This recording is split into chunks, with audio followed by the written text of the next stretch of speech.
ठीक है छड़ दे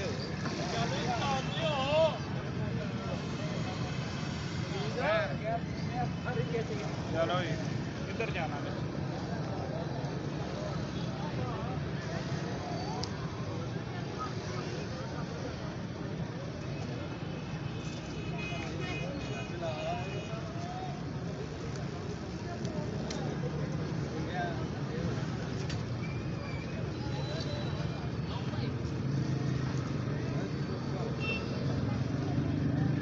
ठीक है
और ये कितने का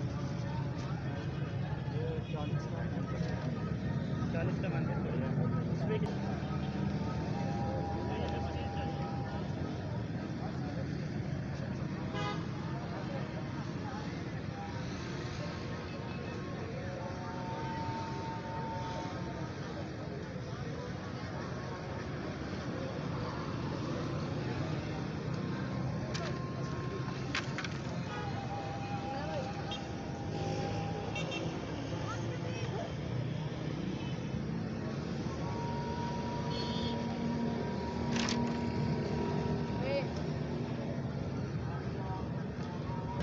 बिस्मिल्लाहिर्रहमानिर्रहीम अस्सलाम वालेकुम वरहमतुल्लाहि वबरकातुहू। 12 रबीउल अव्वल का महीना है, जिसने विलादत मुबारक नबी अकरम सल्लल्लाहु अलैहि वसल्लम का महीना इसको कहते हैं हम। तो मैं मरकज़ फैज़ान मदीना GT रोड गुजरांवाला पे मौजूद हूँ। मैंने आपको बाज़ार दिखाया सारा, इधर जो स्टॉल लगे हुए हैं। उसके बाद ये मरकज़ का बरूनी आपको हम दिखा रहे हैं, लाइटिंग हुई है। ये यकम रबीउल अव्वल से लाइटिंग शुरू कर देते हैं और डेली जो है ना 12 रबीउल अव्वल तक जो है ना लाइटिंग चलती रहती है। इन्होंने मरकज़ को बहुत प्यारा और बड़े अच्छे तरीके से जो है ना लाइटिंग के साथ इसकी डेकोरेशन की हुई है। हम आपको इंशाअल्लाह ताला आप सारा मरकज़ दिखाते हैं आपको, आप हमारे साथ ही रहिए।